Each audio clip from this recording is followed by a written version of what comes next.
Welcome to the Jerome McClain Show. I'm your host, Jerome McClain, and let's get into our episode.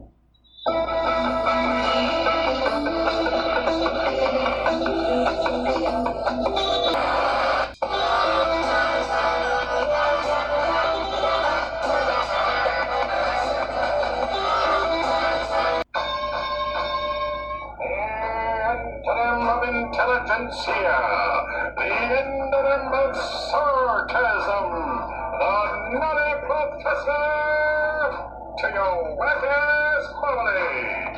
It's T-Bone from T-Bone and Chick Brew in the Morning. Now available in podcast format. Simply search for the T-Bone and Chick Brew podcast, available wherever fine podcasts are sold. Welcome to the Jerome McClain Show. I'm your host, Jerome McClain, of course, independent media that won't reinforce tribalism. We have one planet. Nobody is leaving, and so let us reason together. So I want to open up today talking about something a little different, and this is on the topic of living from validation, not for validation. Welcome back, everybody. And I want to talk about something that sounds simple on the surface, but if we are honest, it reaches down into the bones of a man. And that is validation. Not ego, not applause, not somebody hyping you up on Facebook because you said something clever. Not the shallow little digital hand claps we chase when the algorithm decides to be merciful. I'm talking about real validation, the kind that says, I see you and you matter and you are not invisible. You are loved even before you produce anything. And that last part is where the whole thing breaks open, because a lot of us, especially men, have been taught to live backwards. We were taught that if we perform well enough, and maybe somebody will love us. If we provide enough, maybe somebody will appreciate us. And if we stay strong enough, maybe somebody will notice that we are tired. If we keep showing up, keep carrying weight, keep fixing problems, keep swallowing pain, maybe one day somebody will finally look at us and say, I see what you have been carrying. But what happens when they don't? What happens when your father never says he's proud of you? What happens when your mother never understands you? What happens when your spouse loves you but still doesn't know how to affirm you? What happens when your children benefit from all your sacrifices, but don't yet have the maturity to honor your sacrifices? What happens when the church uses your gift, but forgets that you too have a soul? That is where a lot of men get stuck. They don't stop functioning. Oh no. Men are very good at functioning while falling apart. We'll go to work, we'll pay bills, we'll lead meetings, we'll preach sermons, we'll coach that team, we'll mow the grass, we'll carry the groceries, we'll bring home the bacon, cook the bacon, and somehow still be expected to resurrect the pig. And then somebody says, why are you so quiet? Because, beloved, that man is tired. And it's not just tired in his body. He is tired in the secret place where nobody claps, nobody checks, nobody asks, and nobody sees. That's why I want to take us to Matthew 3, verse 17. Jesus had just been baptized. He just come out of the water. The heavens open up. The Spirit descends like a dove. And the voice of the Father says, this is my Son, whom I love with him, and I am well pleased. Now watch the order. Jesus had not healed anybody yet. He had not walked on water yet. He had not fed 1,000 people yet. He had not raised Lazarus yet. He had not gone to the cross yet. Before the miracles, before the crowds, before the public ministry, before the proof of concept, the Father validates the Son. That means Jesus didn't begin ministry trying to earn love. He began ministry from the certainty that he was already loved. And that is the reset. Some of us have been living for validation when God is calling us to live from validation. Living for validation turns every room into a courtroom. It turns every silence into rejection. Every lack of applause becomes evidence against you, and every relationship becomes a place where you are asking, do I matter yet?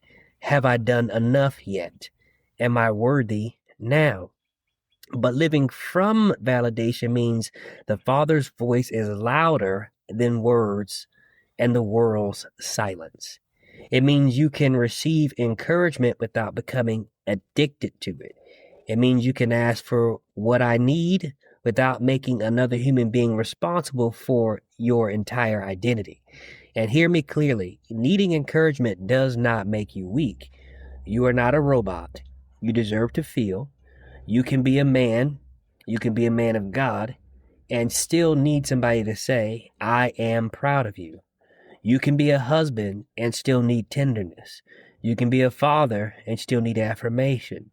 You can be a leader and still need someone to ask, hey, how are you really doing?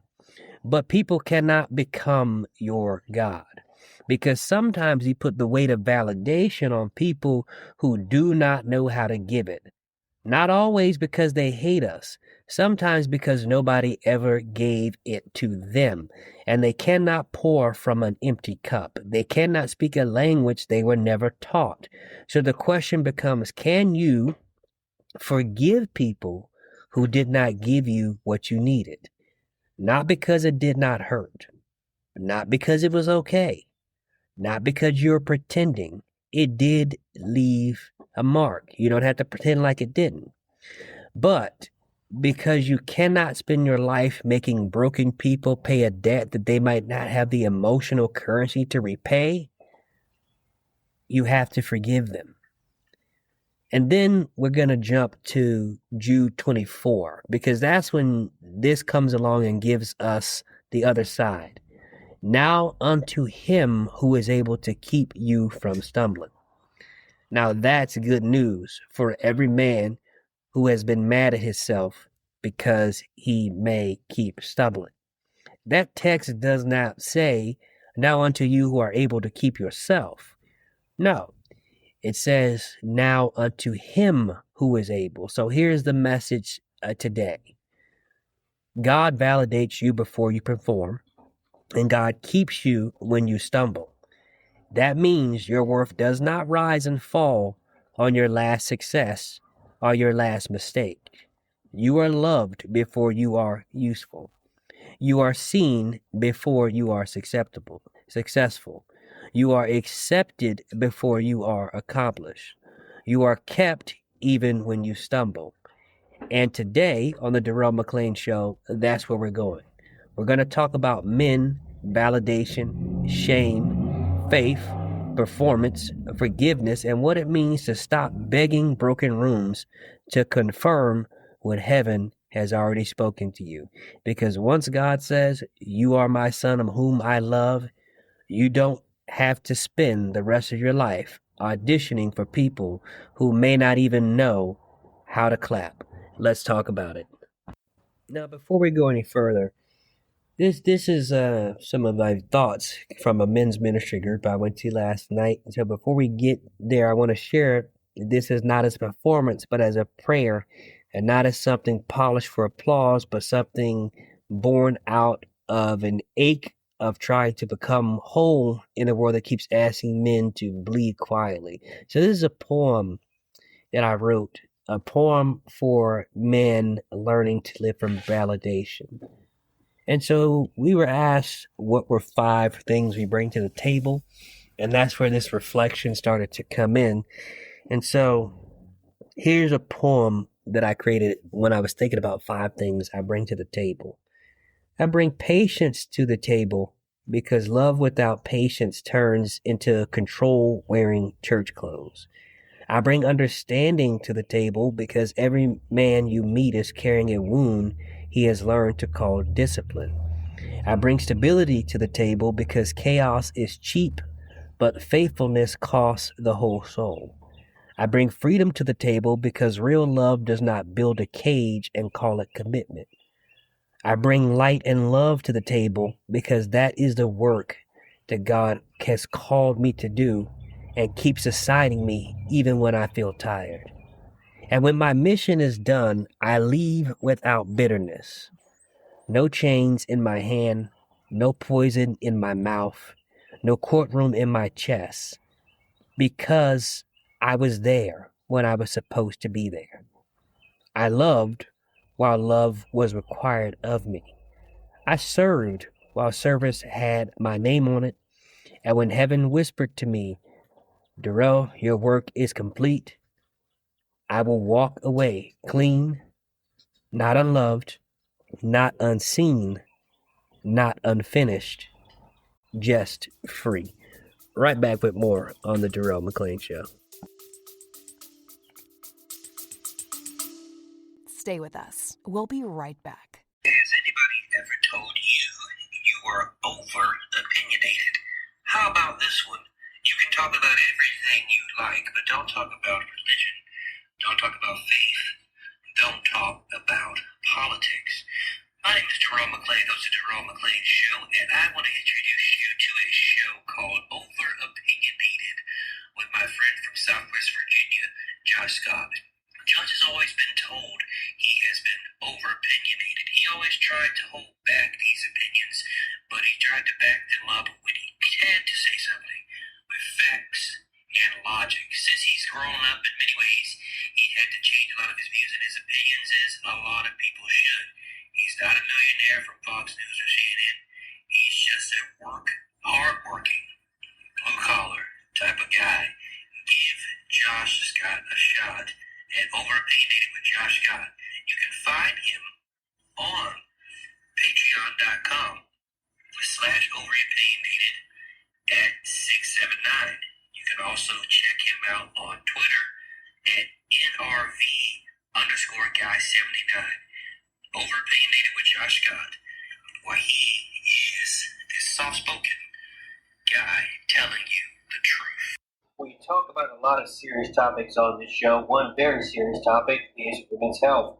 One company that stood out to me was vslay.com because the owner is very transparent about her own struggles in the women's health department and has great customer service, great deals, and frequent sales. You can check her out, her great customer service, products about women's health, and frequent sales at www.vslay.com. That is www.vslay.com.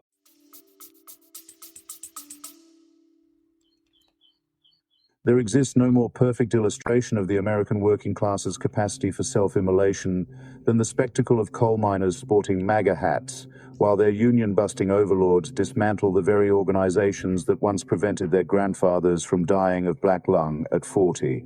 This tragic pantomime, workers genuflecting before the altar of their own exploitation, represents the culmination of a 40-year propaganda campaign so successful that its victims now mistake their chains for jewelry. The numbers tell a story of systematic demolition. In 1983, 20% of American workers belonged to unions. Today, that figure has collapsed to a pathetic 10%, with private sector membership languishing at 6%, a level not seen since the Gilded Age, when children lost fingers in textile mills and workers were shot for requesting an 8-hour day. This isn't decline. It's orchestrated annihilation. Consider the sadistic precision with which Amazon, that great monument to late-stage capitalism's sociopathy, conducts its anti-union operations. The company spent $4.3 million on union-busting consultants in 2021 alone, deploying an army of psychological mercenaries to terrorize warehouse workers, earning $15 an hour. When workers at an Alabama facility dared suggest they might prefer not to urinate in bottles during their shifts, Amazon subjected them to mandatory captive audience meetings, Orwellian struggle sessions where consultants explained that unions would somehow make their already miserable conditions worse. The company's internal documents, leaked to the press, revealed executives tracking labor organizing threats, with the vigilance typically reserved for terrorist cells. The Republican Party, that great defender of traditional values, has revealed its only tradition to be the enthusiastic filleting of corporate power, Their 2017 crowning achievement, ramming through right-to-work legislation in Missouri, Kentucky, and West Virginia, represents linguistic perversion worthy of Goebbels. Right to work, that masterpiece of Orwellian nomenclature, actually means the right to freeload off union negotiations while undermining collective bargaining power.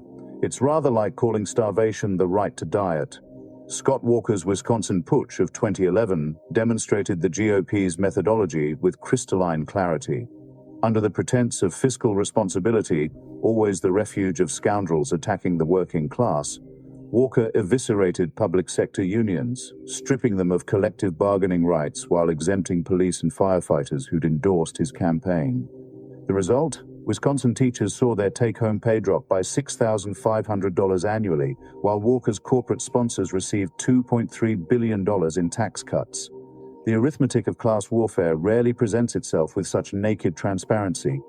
The Supreme Court's Janus decision of 2018, delivered by the same conservative majority that believes corporations possess religious consciences, dealt another crushing blow to public sector unions, ruling that workers couldn't be required to pay fees to unions that represented them. Justice Alito's majority opinion, a masterwork of judicial prostitution, essentially argued that money equals speech, but only when it flows upward. The decision cost unions $35 million in annual revenue within months, precisely as its corporate architects intended. Meanwhile, the same Republicans who weep tears over cancel culture when a racist loses their Twitter account champion at will employment laws that allow bosses to fire workers for any reason or no reason at all. In 49 states, your employer can terminate you for your political views, your Facebook posts, or simply because they dislike your face, unless you're protected by one of those terrible, horrible, no-good unions that Republicans insist are destroying America. The Fuyao glass factory in Ohio, immortalized in the documentary American Factory, provides a perfect microcosm of modern union-busting techniques. When workers attempted to organize in 2017, the Chinese-owned company hired Labor Relations Institute, a union-busting firm that charges $350 per hour to teach managers how to terrify their employees legally. Workers were subjected to daily harangues about union corruption, shown videos of closed factories, and told explicitly that unionization would mean job losses. The company spent over $1 million to defeat a union that would have cost them far less in wage increases. The principle mattered more than the money, the principle that workers must never, ever be allowed to taste power. The gig economy, that great innovation of Silicon Valley sociopaths, represents capitalism's latest assault on collective bargaining. Uber spent $200 million in California alone to pass Proposition 22, which exempted them from treating drivers as employees deserving of basic protections. They marketed this assault on workers' rights as flexibility and independence, rather like marketing slavery as free room and board. The drivers who believed this propaganda now enjoy the flexibility to work 70-hour weeks without health insurance, the independence to wear adult diapers because they can't afford bathroom breaks. Yet history suggests that capital's current triumphalism may be premature. The same conditions that produced the original labor movement, grotesque inequality, systematic exploitation, and the manifest failure of electoral politics to address workers' concerns, are rapidly reassembling. Amazon workers in Staten Island succeeded in forming the company's first American union in 2022, despite the company's scorched earth resistance. Starbucks workers have unionized over 360 stores since 2021, creating a momentum that even Howard Schultz's union-busting tantrums cannot entirely suppress. The tactics that work haven't changed because power's vulnerabilities haven't changed. The strike remains labor's nuclear weapon. The UAW's 2023 stand-up strikes against the big three automakers secured wage increases of 25% and cost the companies $3.6 billion. When 48,000 University of California academic workers struck in 2022, they paralyzed the state's prestigious university system and won wage increases of up to 80% for the lowest paid workers. Power concedes nothing without demand, and demands without strikes are merely suggestions. The resurgence of wildcat strikes, those beautiful, spontaneous eruptions of worker fury that bypass sclerotic union bureaucracies, offers particular hope. The 2018 West Virginia teachers' strike, technically illegal under state law, inspired similar actions in Oklahoma, Kentucky, and Arizona. These teachers, many of them Trump voters who'd previously viewed unions with suspicion, discovered that solidarity trumps ideology when you can't afford both gasoline and groceries on a teacher's salary. Worker cooperatives provide another avenue of resistance. The Evergreen Cooperatives in Cleveland, a network of worker-owned businesses, have created hundreds of jobs while keeping wealth in communities that capital abandoned decades ago. These enterprises prove that workers can manage themselves perfectly well without parasitic management layers extracting surplus value. The Mondragon Corporation in Spain, a federation of worker cooperatives employing 81,000 people, demonstrates this model's scalability. Their pay ratio between highest and lowest earners is 6-to-1, compared to the 351-to-1 ratio in American corporations, a differential that reveals precisely who the real job creators are. The recent explosion of labor organizing among graduate students, adjunct professors, video game developers, and journalists, previously considered too privileged or precarious to organize, suggests that class consciousness may finally be penetrating the thick skull of American exceptionalism. When even privileged workers recognize they're being proletarianized, capital's divide and conquer strategy begins to fracture. The solution isn't complicated, merely difficult. It requires what it has always required: solidarity, militancy, and the recognition that workers create all value while owners merely extract it. It requires understanding that the boss who tells you unions are unnecessary is rather like the wolf explaining that shepherds cause all the problems. It requires recognizing that every freedom workers enjoy, weekends, overtime pay, workplace safety standards, was purchased with the blood of union organizers who were beaten, blacklisted, and murdered for the crime of suggesting that humans deserve dignity. The path forward demands both electoral and direct action. Support politicians who support unions, but never trust them entirely. Power corrupts, and even the most progressive politician will sell out workers when capital applies sufficient pressure. Join unions where they exist, create them where they don't, and support them everywhere. Refuse to cross picket lines, even virtual ones. Boycott union busters with the fervor that conservatives reserve for companies that acknowledge gay people exist. Most critically, we must recognize that the current system isn't broken. It's functioning exactly as designed. A system that allows 8 men to own as much wealth as half the planet's population isn't experiencing a malfunction. It's achieving its intended purpose. The question isn't whether this system can be reformed, but whether enough people will recognize their common interest in destroying it before it destroys them. The American labor movement isn't dead, merely dormant, like a volcano that capital mistakenly assumes extinct. The pressure builds daily as inequality reaches levels that would embarrass French aristocrats.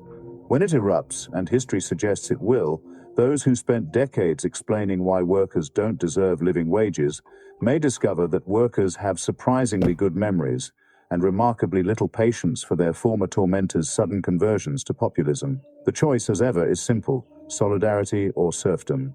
The fact that so many Americans have chosen serfdom doesn't make it inevitable, merely tragic. But tragedy, unlike farce, at least offers the possibility of catharsis.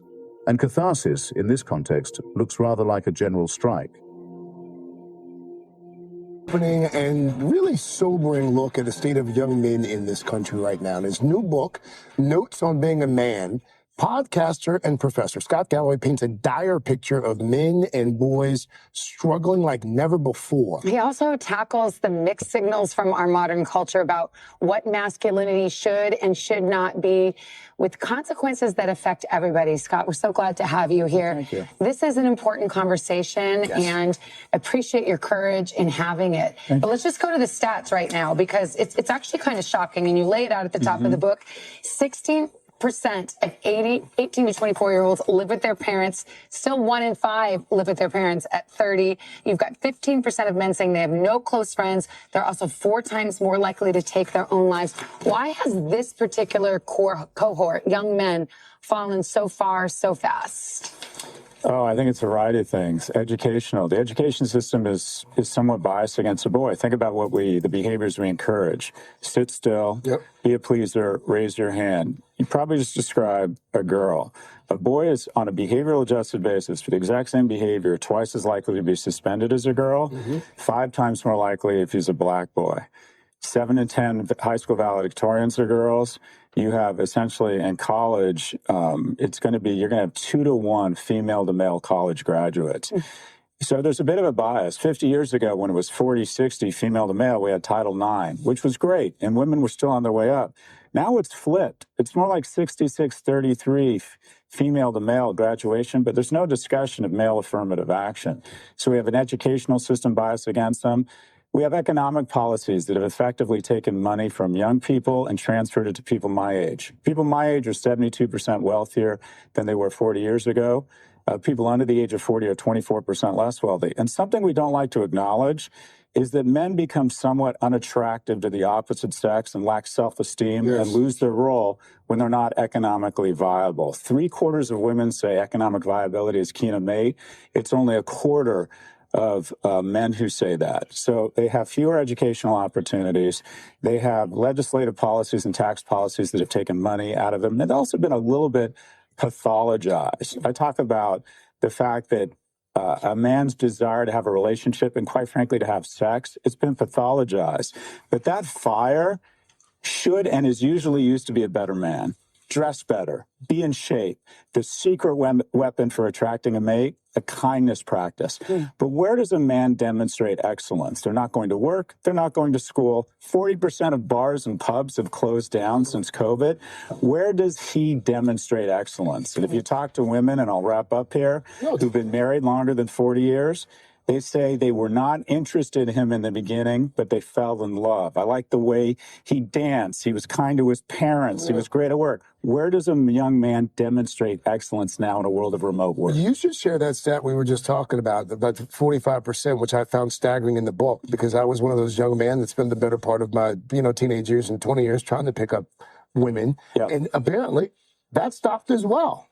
45% of men 18 to 24 have never asked a woman out in person. That's eye-popping. And the question is why? Why is that? I think that no man wants to be that guy. Imagine you make an approach at a place. One of the key things I think dads have to teach their sons is how to express romantic interest while making the other person feel safe. And this is anecdotal, but when I go up, I will have women approach me and say, I'm out. I'm obviously here. I'm open to meeting people. I look amazing. And not a single man has approached me. Guys don't want to be that guy. In addition, I hold big tech responsible for a lot of this.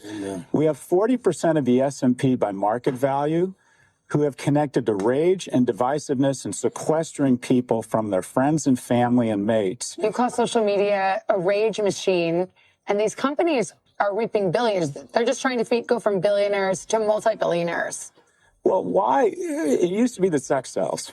Now we found out, the algorithms found something better, rage and divisiveness.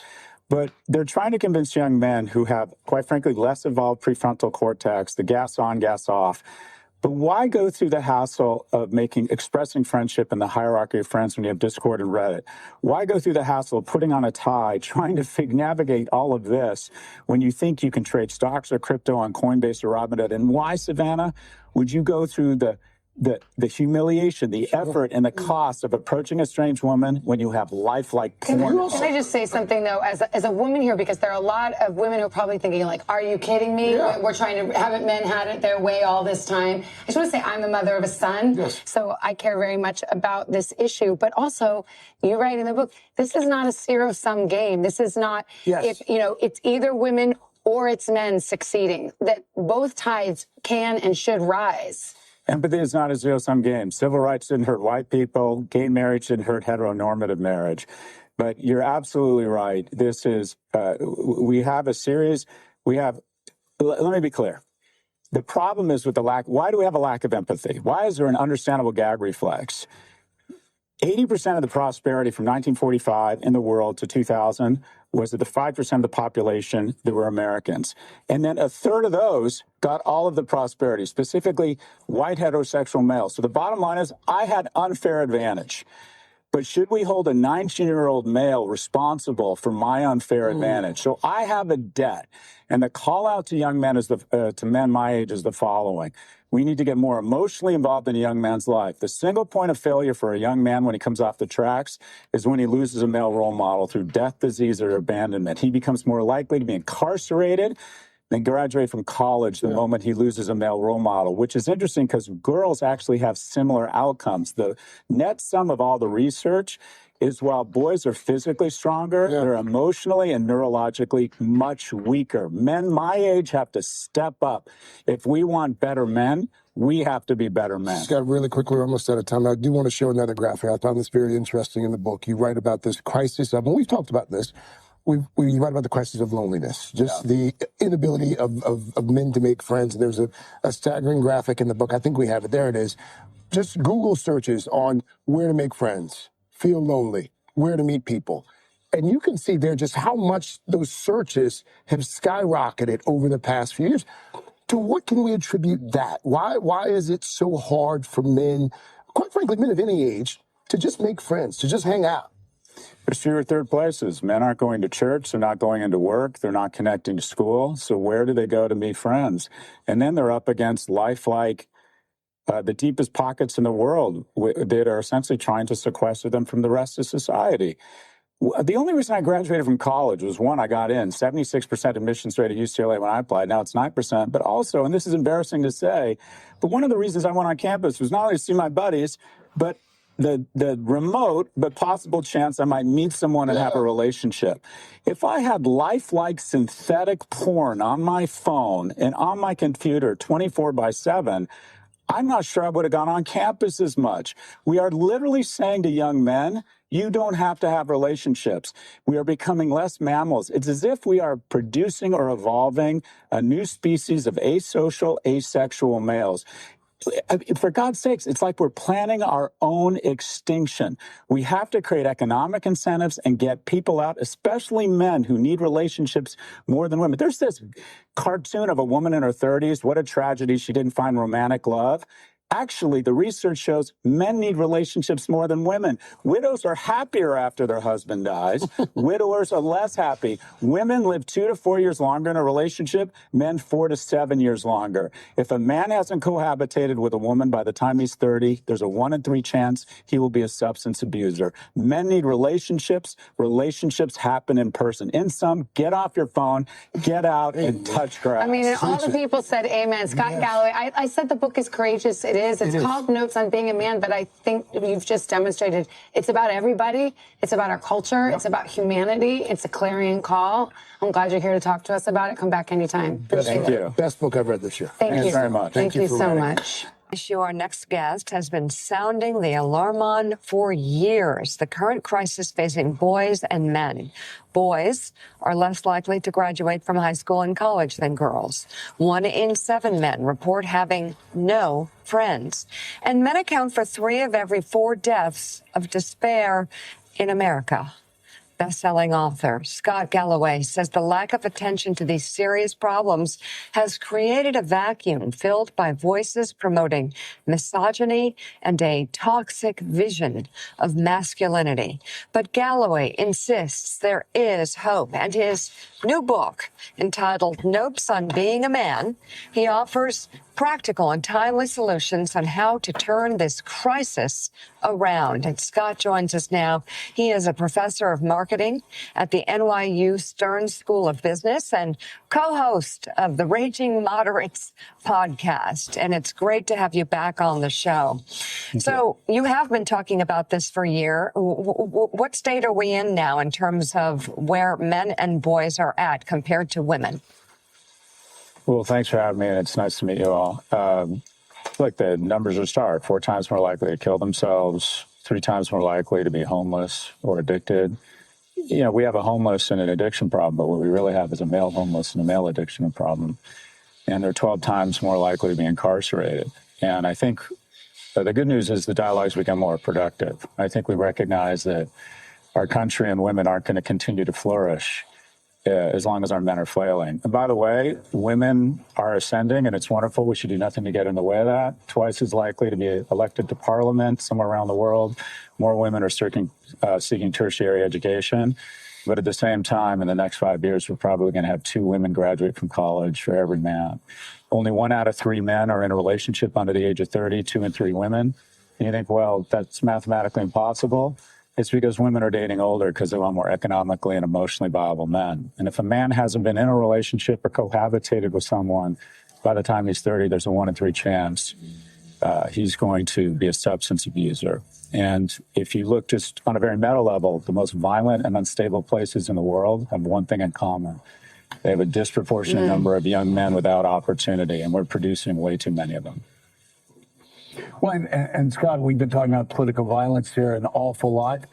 And you look at this past summer, the assassination attempts on Donald Trump. You look at the murders of the Democrats that helped run Minnesota's state legislature. You look at Charlie Kirk and that tragedy, his tragic assassination. You look at the man who ran his pickup truck into a church with huge American flags on it and then started killing Mormons. Again, time and time again, so many of these killings and a lot of mass shootings are men, young men.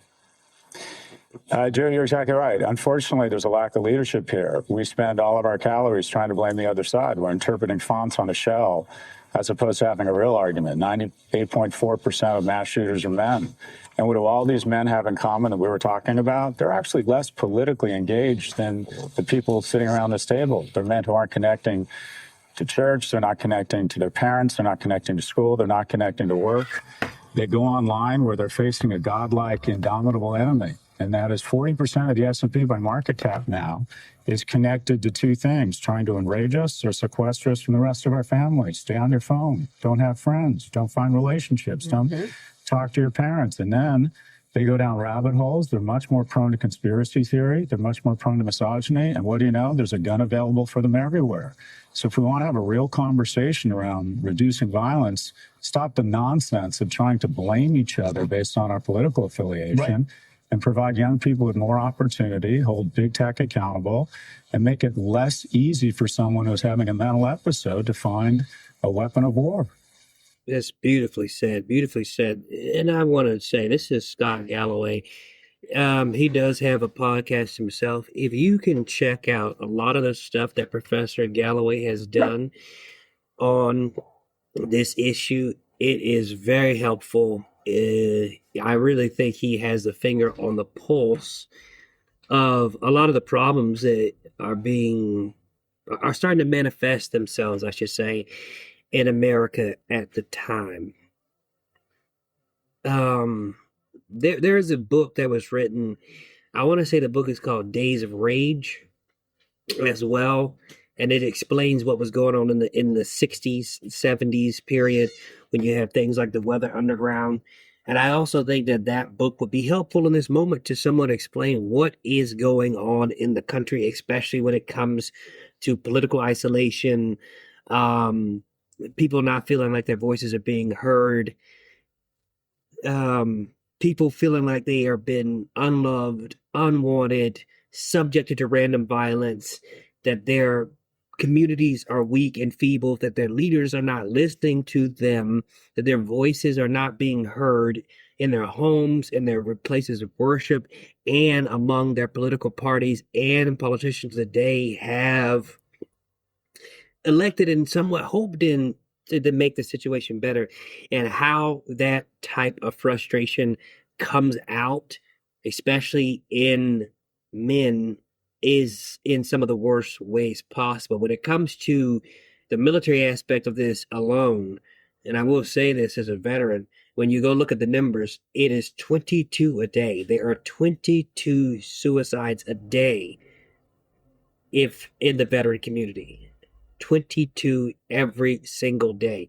So if you do that simple math, 365 days out of the year, 22 deaths a day at minimum in the veteran community, The numbers are staggering. We're going to get right back to this Galloway clip, though.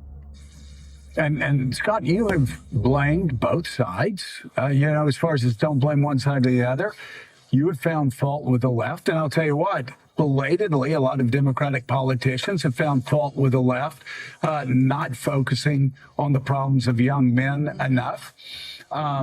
And you can do two things at once. You can worry about the challenges young women are facing while not ignoring young men. And there is a belated understanding with some Democratic leaders on that front. And then, of course, the right, online right, that the extremists are pushing. Just the absolute most horrific treatment, especially of women. Well, to your point, so the far right recognized the problem first. The problem is they conflate masculinity and the solution with coarseness and cruelty and taking us back to the 50s when non-whites and women had less opportunity. That's just not the answer.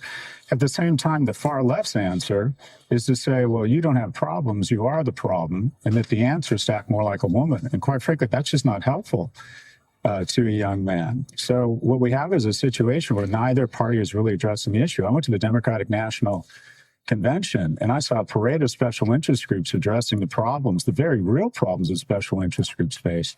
But there wasn't one single mention of the group that has fallen further, faster in the United States than any other group, and that is young men. If you go to the Democratic National Committee website, there's a section that says who we serve, and it lists 17 demographic groups, from seniors to the disabled to veterans to Asian Pacific Islanders. The only group it doesn't mention is young men. I counted it up, it's 74% of the population. When you say you're advocating for 74% of the population, you're not advocating for them, you're discriminating against the 26%.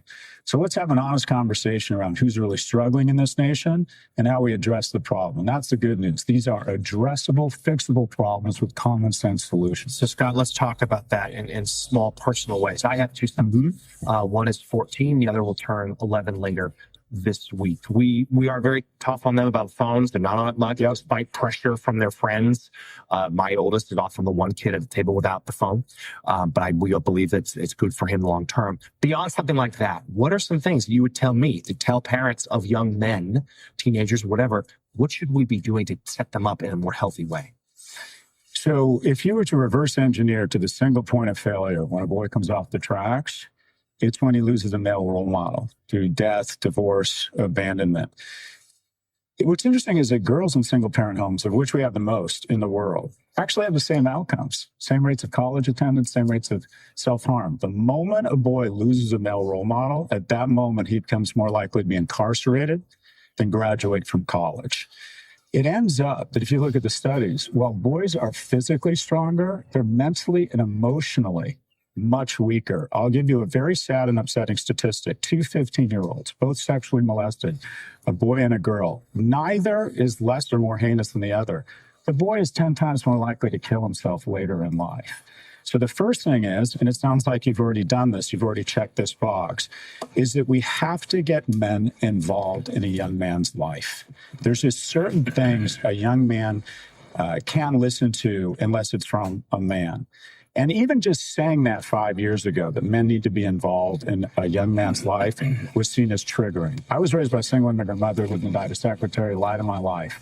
But she knew right away that we needed to get men involved. There's also social programs and educational programs. Let's start boys a year late in kindergarten. They're neurologically less mature, 18 months behind the prefrontal cortex of a man. More men in K through 12.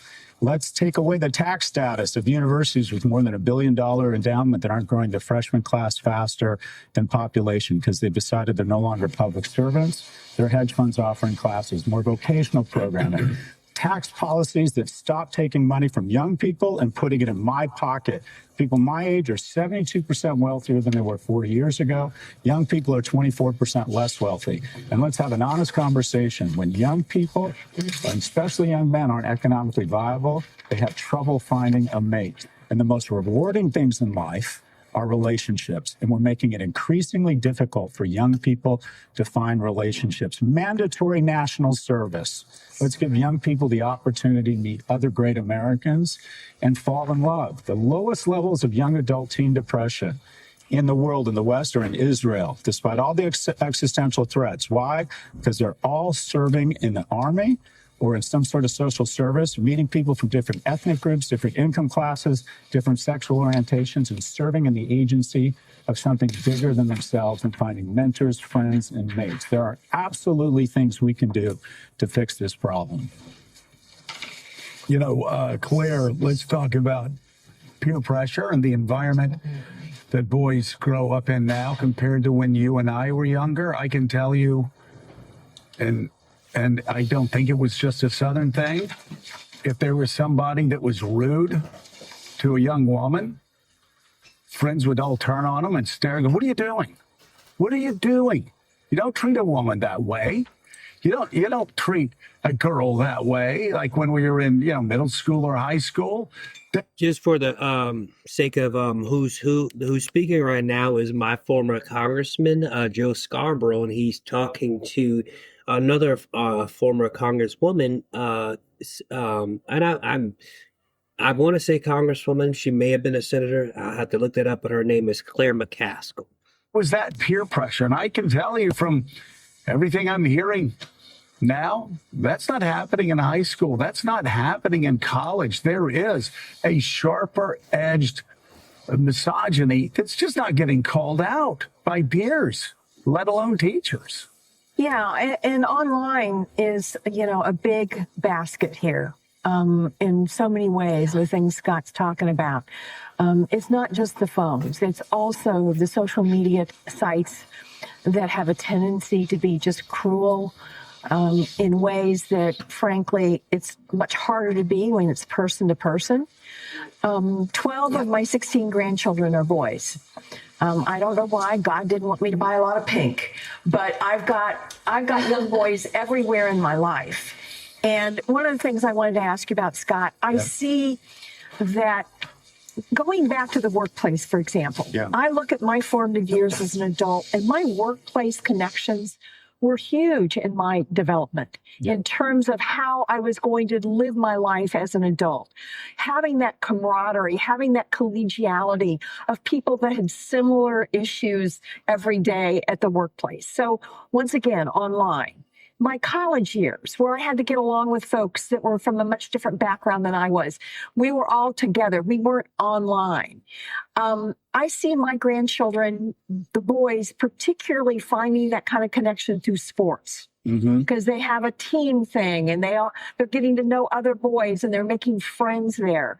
What can be done about this online issue, both work, education, and for the young boys that aren't athletically talented, who frankly have so much? I have some grandsons that struggle for various reasons with their athletic ability.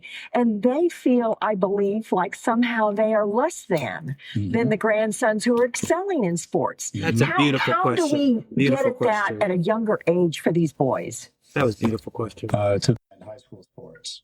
Unfortunately, the participation in college and high school sports is directly correlated to your household income. 4/5 of people in the upper quintile of income earning households go to college. It's only 1 in 5 in the lowest quintile. Sports has now become a function of how much money your parents have. Right. But the way I would use it, the term I would use is guardrails. Young men need guardrails. I look at my own life. I had to go into the office. Remote work is a disaster for young men. I needed to get a tie. I didn't have the discipline not to walk my dog and watch Netflix all day if someone had offered me remote work. I had a girlfriend. My girlfriend at one point, I'm not proud of this, but I want to be open and honest. I was smoking a lot of pot in my 20s. And my girlfriend basically said to me, "Stop smoking pot, or I'm no longer going to be your girlfriend." That was very motivating to me. Men have fewer and fewer guardrails in terms of education, in terms of relationships, in terms of a male mentor. Young men need a certain check. They need relationships. And the moment a man goes online, because this is when a young man I know who's come off the tracks. I mentor a lot of young men. When they start blaming immigrants for their economic problems, or they start blaming women for their relationship or their romantic problems. And online waiting for them is a series of algorithms that recognize when they are having misogynistic tendencies or they want to blame others. and it makes them feel better about themselves and makes them feel seen. Unfortunately, they have these frictionless relationships where godlike technologies try to convince them they can have a reasonable facsimile of life online. Why go through the pecking order of trying to find friends when you have Reddit and Discord? Why put on a tie and try and get your act together such that you can get a job when you can make money trading crypto or stocks on Coinbase or Robinhood? Why on earth would you go through the hassle, the expense, working out, having resilience, enduring rejection, following up, of trying to establish a romantic relationship when you have lifelike porn? No social media under the age of 18, no synthetic relationships for people under the age of 18. And if any of these companies are seen as putting out content that can be reverse engineered to increase in self-harm, especially prevalent amongst young girls, we hold them to the same standards we hold this network. Any algorithmically elevated content means you have decided, you have made a conscious decision to serve a 15-year-old girl images of nooses, pills, and razors when she starts talking about suicide. There is absolutely no reason we shouldn't hold these companies accountable. We thought in marketing through the last half of the century that it was sex that sells. These algorithms have found there's something that sells better than sex, and that is rage. We have the most powerful companies in the world with godlike technology trying to divide and polarize us. And young men who, quite frankly, have less developed brains are especially susceptible to this type of division and rage. We need to hold big tech accountable for the damage they are doing to our youth. It's as if, Claire, we are literally trying to plan our own extinction. We are evolving a new species of asocial and asexual males, and our country cannot survive unless we take charge of this and recognize our young men have value. They fight our wars, they build our buildings, they're procreators, they play a hugely important role. And because of the prosperity I've recognized, the unfair advantage that Joe and I recognize at our age, we are holding 19-year-old men accountable. I recognize unfair advantage. The question is, do we want to hold a 19-year-old male responsible and guilty for the unfair advantage I received? Yeah. Wow. Joe, we could talk about this forever. But what Scott is saying that I hear so clearly is that we are in an emergency situation in which we need to triage the American response to this crisis in masculinity. And the thing that I keep on hearing, both explicitly and implicitly, is the people who understand this the best are operating the most effective and richest and most powerful tech companies in America. It's Scott Galloway and big tech that sees this very clearly. And the question then becomes, how do you hold big tech accountable in this era in which they are seemingly untrammeled by the government that currently rules over us?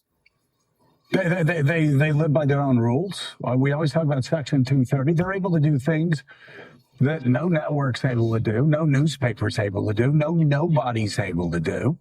And Congress and the White House will do absolutely nothing about it. And of course, I've seen one documentary after another. Mika's seen one documentary after another. We've read one book after another, Scott, where these gods of Silicon Valley, these monopolists, they want other kids to see it, but they don't let their own kids see it because they understand how destructive it is, right?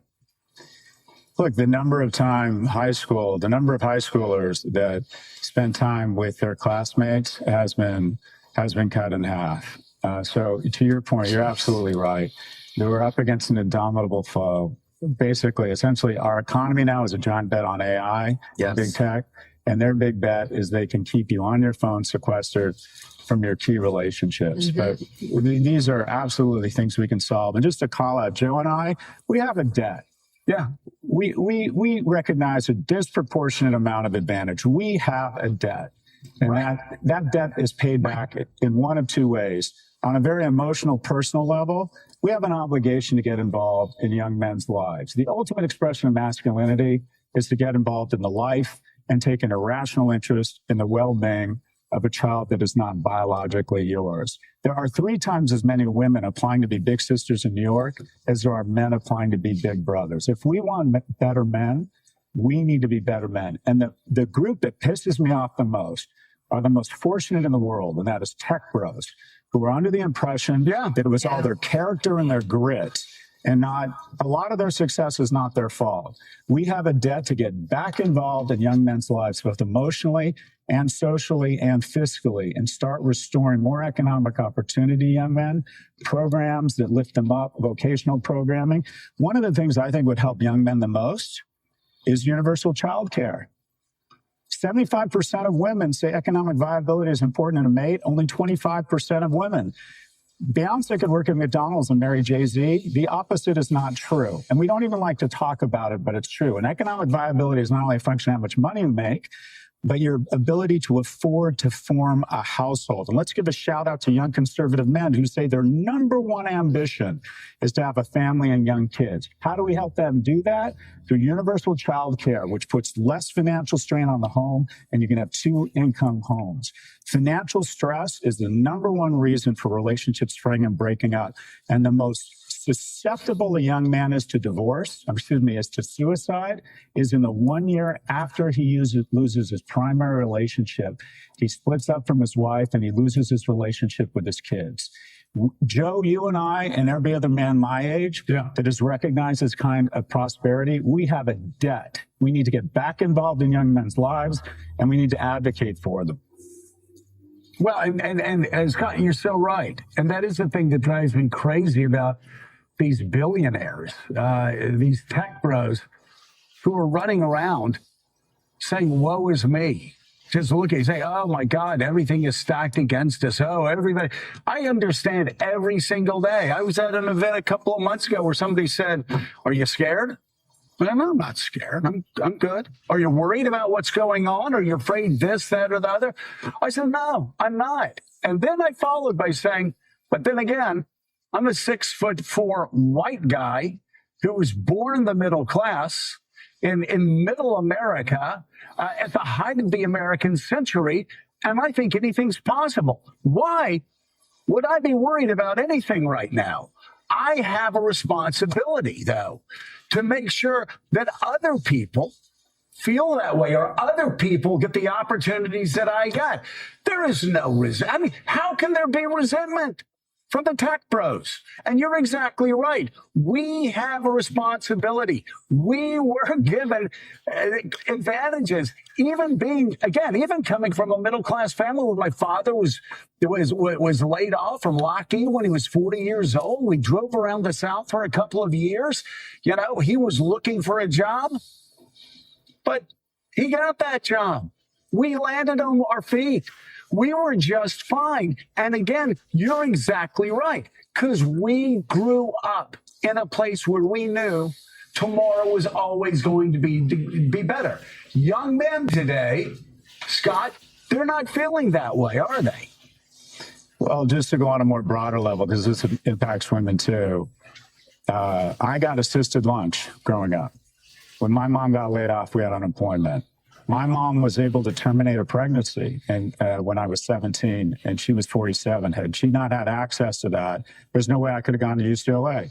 UCLA, when I applied, had a 74% admissions rate. This year, it'll have 9%. I got Pell Grants. I went into the economy during the internet age, where middle-class households had sponsored this amazing technology because we had the money to do this, and we had progressive tax structure such that I could start internet businesses. We had rule of law such that I knew even as a small business, I had a shot. All of those things are under attack. The average 7-year-old is 72% wealthier than they were 40 years ago. The average 25-year-old is 24% less wealthy. Old people, quite frankly, have figured out a way to vote themselves more money.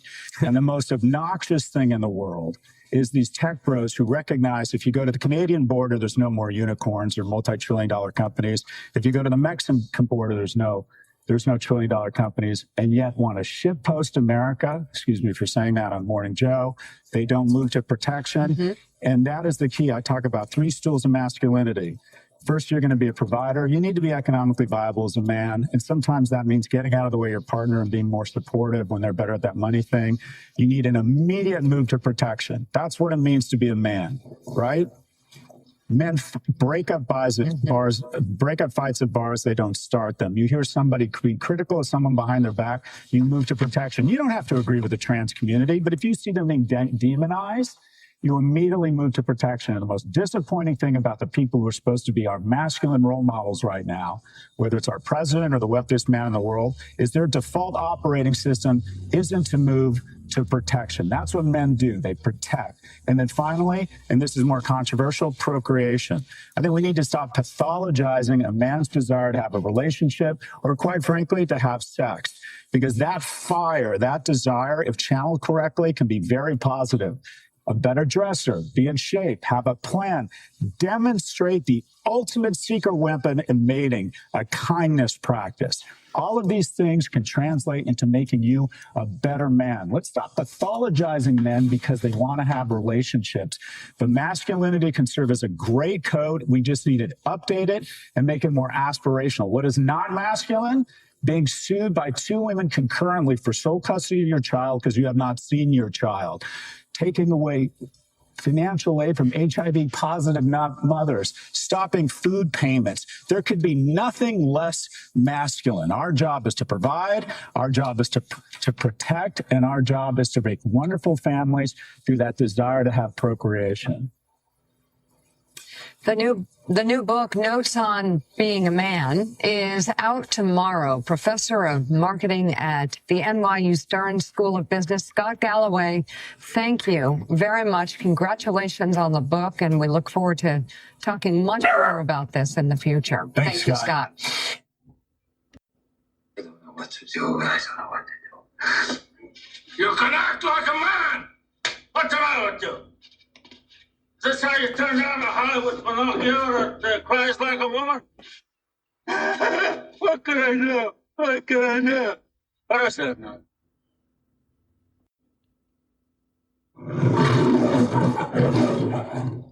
You're a great performer. I'm a great director. Together we can do almost anything. Oh, Armand, really? Absolutely. Oh. We've got 5 hours. All right, first, get your pinky down. It's up again. All right, and your pot. Oh, my God! Are you crazy? What are you doing? Screaming. I'm teaching you to act like a man. All right. All right. Now, this is a dinner party. Let's work with food. All right? Spread some mustard on the toast. Don't use the spoon, and don't dribble little dots of mustard. No? No. You take your knife, and you smear. Men smear. Smear. That's it. Yeah. Yeah. Get the goddamn pinky down. All right, make your fingers like iron, all right? Yeah, and stop trembling. Hold the knife boldly. Yes. Straight. I'm gonna pierce the toast. So what? The important thing to remember is not to go to pieces when that happens. You have to react like a man. Calm. You have to say to yourself, Albert, you pierced the toast. So what? It's not the end of your life. Try another one. Albert, you pierced the toast. So what? You're right. There's no need to get hysterical. All I have to remember is I can always get more toast. That's the spirit. Yes. All right, let's try walking. Holding the sandwich? Doesn't matter. Just walk. Down.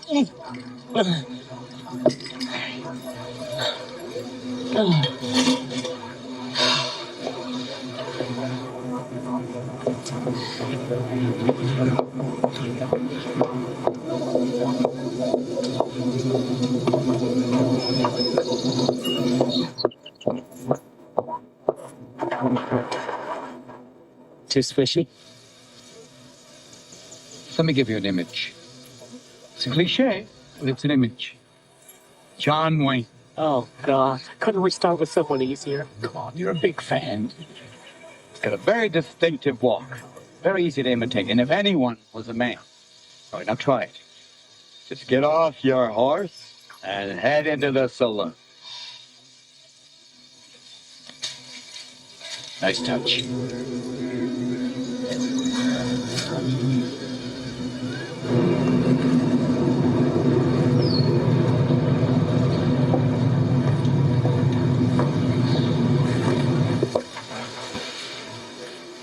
Howdy, man.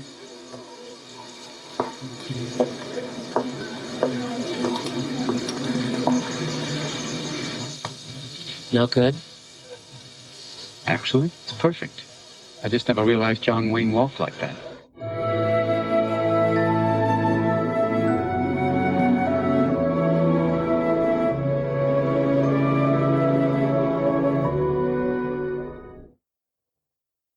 Apostle Paul in 1 Corinthians chapter 16 writes that every Christian man has a duty, each and every one, to act like a man. What does that mean? Well, we can't let our culture define it. There's extremes on the right and on the left. On the left, we hear that masculinity is itself the problem, that masculinity needs to be redefined and apologized for, that there is no leadership that's not oppressive or an authority that's not just seeking absolute control.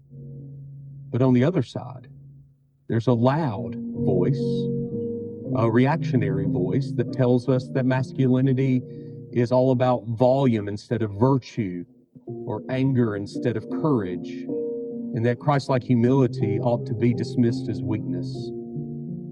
Which way are we to go? To the right or to the left? Well, the Bible says neither. That we actually define masculinity in the ways in which God has revealed to us, specifically in the person of Christ. Our Lord Jesus led with courage. He stood zealously for the truth. And yet, at the very same time, he considered himself a servant. And so as Christian men, we are to live as men defined by the Bible to the glory and honor of the Lord Jesus, in joyful submission unto him. We are to lead, yes, but without ego. We have a leadership responsibility and authority that's been given to us by God, the Creator, in Genesis 1 and 2, but that has nothing to do with dominance or cruelty.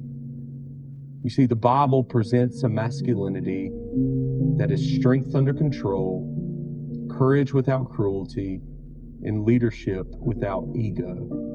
A life that is joyfully submitted to following the Lord Jesus. Because the world doesn't need loud and immature men.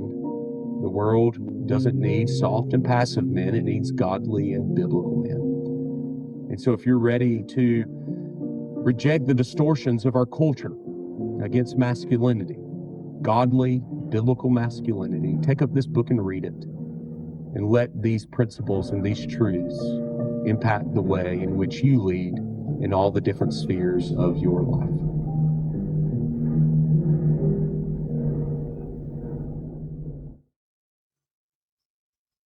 In the grand tradition of American political grifters, Laura Loomer has managed to carve out a niche so uniquely repugnant that even those accustomed to the bottom feeders of the far-right ecosystem find themselves occasionally averting their gaze.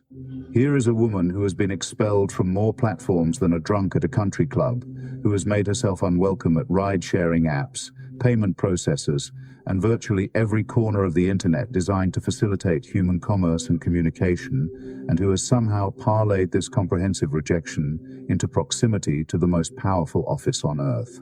Ms. Loomer, and I use the honorific loosely, as one might apply the word professional to a pickpocket, first slithered into public consciousness through Project Veritas, that factory of deceptively edited ambush journalism, where she distinguished herself by showing up to a polling station in a burqa asking for a ballot under someone else's name. One might charitably call this performance art, if one were both exceedingly charitable and somewhat confused about the definition of art. In reality, it was simply the opening act of a career built entirely on the principle that negative attention is preferable to obscurity, and that no stunt is too degrading if it delivers a few minutes of notoriety. Laura Loomer is what happens when mediocrity meets shamelessness and decides to breed.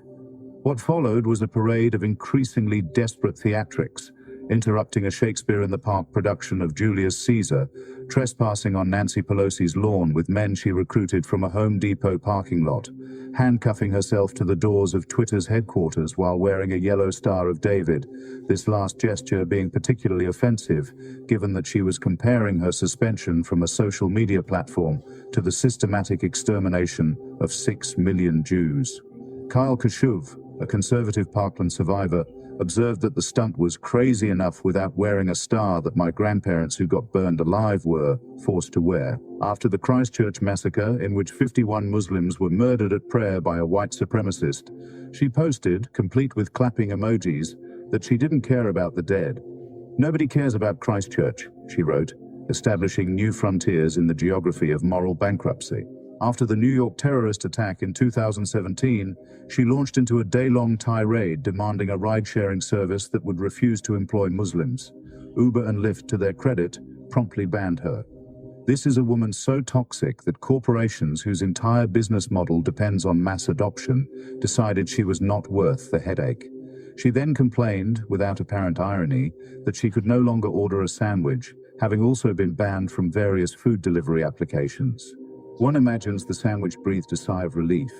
But Luma's particular genius, and I use that word as one might describe the ingenuity of a virus, lies in her talent for punching down while claiming victimhood. When Parkland students, still burying their classmates, spoke out about gun violence, she accused them of reading from scripts, of being puppets manipulated by dark forces. She descended on the grieving community on behalf of InfoWars to investigate what she implied was a staged event.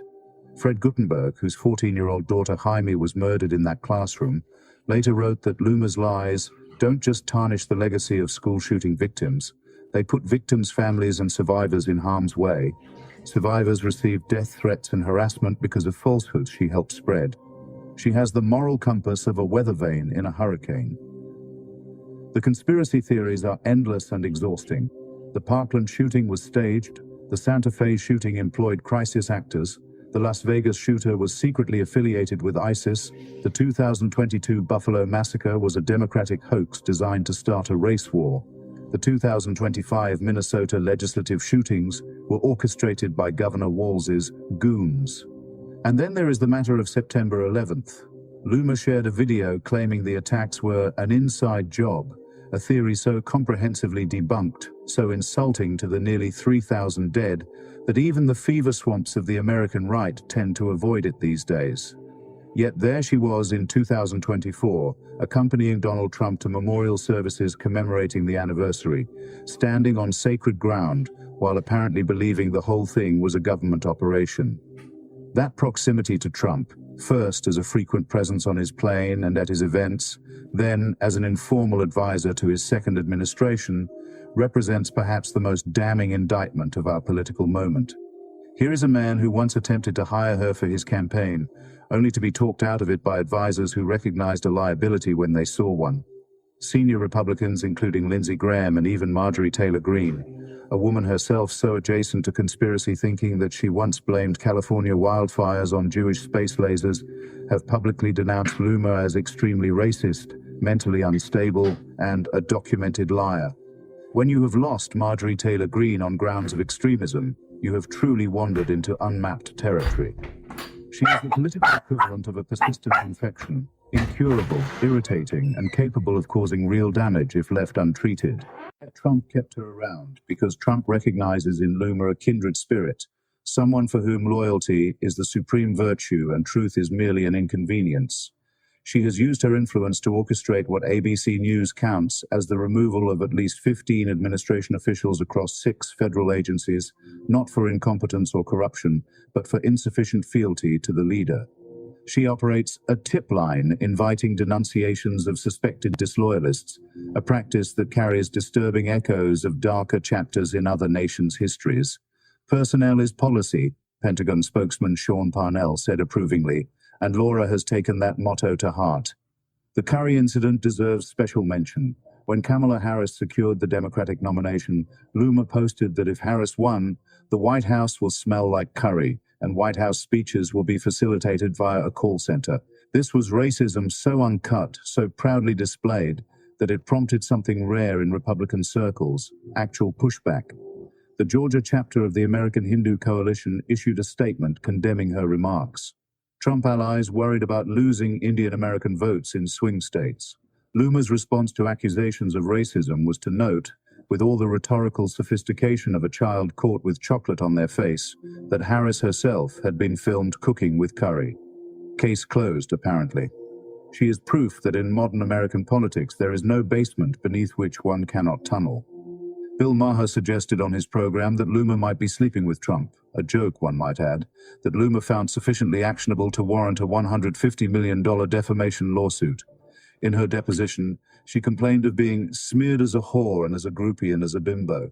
One notes that Loomer has built her entire career on smearing others with far less evidence than a comedian's speculation, that she has accused a dead congresswoman's wife of faking her cancer diagnosis, that she has called Muslim American officials terrorist sympathizers and suggested they be deported. The irony of demanding strict factual standards from others while trafficking exclusively in innuendo and fabrication appears to be lost on her entirely. What makes Loomer genuinely dangerous, rather than merely obnoxious, is the downstream effect of her rhetoric. After she and other influencers amplified a false story about a global day of jihad following the Hamas attack on Israel, a 71-year-old landlord in Illinois was apparently motivated to stab to death a 6-year-old Palestinian-American boy and attempt to murder the child's mother. Words have consequences. Conspiracy theories metastasize. When you spend years insisting that immigrants are cannibals eating household pets, that mass shootings are false flags, some portion of your audience will act on those beliefs. Laura Loomer is the physical manifestation of what happens when the algorithm rewards engagement over accuracy and outrage over insight. She ran for Congress twice and lost both times, first in 2020 and again in 2022. Voters in her own district, conservatives in a Trump-friendly area, looked at her and declined. She refused to concede her second defeat, calling herself a winner while attacking the Republican Party as broken to its core. The fraud claims were eventually thrown out with prejudice. Loomer then sued the Council on American Islamic Relations, claiming they had conspired with Twitter to ban her. A judge dismissed the case after it emerged that the entire premise was based on a fabricated rumor invented by a prankster who makes sport of trolling alt-right figures. She was ordered to pay over $120,000 in attorney's fees. The most recent chapter in this ongoing saga of political sociopathy concerns her response to Charlie Kirk's assassination in September 2025. Just days before Kirk was shot, Loomer had attacked him as a political opportunist. After his death, she pivoted seamlessly to martyrdom rhetoric, demanding that the Trump administration shut down, defund, and prosecute every single leftist organization. She then launched a coordinated campaign to identify and destroy the careers of anyone who expressed insufficient grief, posting names, photographs, and employers, while promising to make her targets wish you never opened your mouth. It was a masterclass in weaponizing tragedy for political ends, while simultaneously claiming the moral high ground. If hypocrisy were an Olympic event, Laura Loomer would be the greatest athlete who ever lived. And yet here she is in 2025 holding a Pentagon press credential, communicating directly with the president, shaping national security decisions from outside any official capacity. She has never held elected office, has no relevant expertise, has been comprehensively discredited on virtually every factual claim she has ever made, and has been deemed too extreme by figures who themselves occupy the furthest reaches of the Republican Party. Her staying power is a testament to nothing more edifying than the proposition that in contemporary American politics, shamelessness is its own reward. There is a word for people like Laura Loomer, though it is not often heard in polite company. She is a demagogue's demagogue, a grifter's grifter, the id of a movement that has abandoned any pretense of principle in favor of pure tribal loyalty and performative cruelty. She exists in that peculiar American space where being banned from everything becomes a badge of honor rather than evidence of misbehavior, where losing elections twice qualifies you to advise presidents, where spreading lies about murdered children makes you a truth-teller fighting the establishment. She is not the cause of our political sickness, but she is certainly one of its most florid symptoms.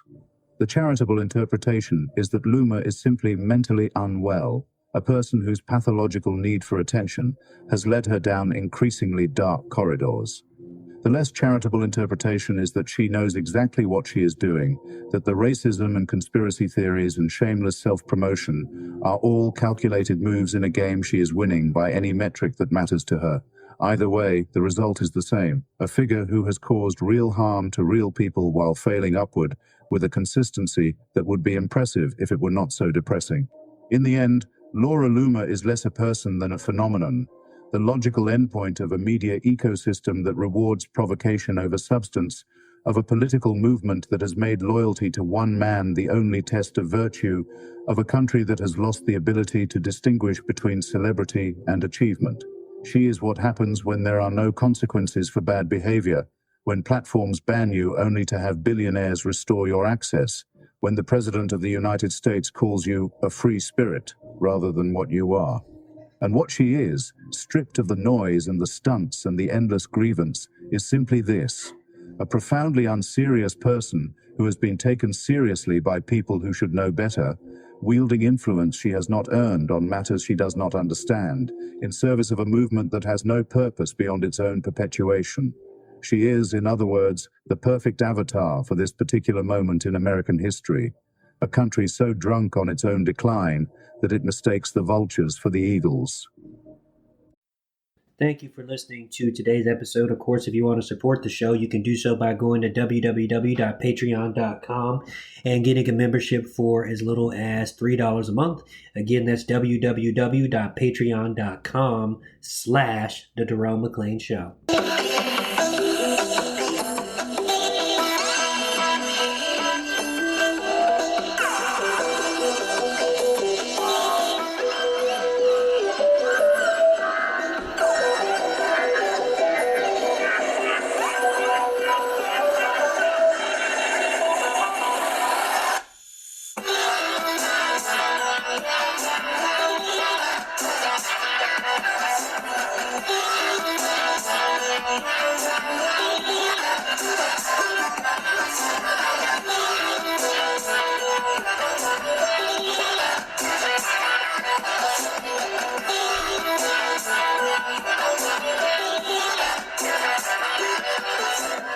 The Jerome McClain Show is fully listener-supported, independent media that won't lead you to tribalism. Get a membership and support independent media at www.patreon.com/The Jerome McClain Show.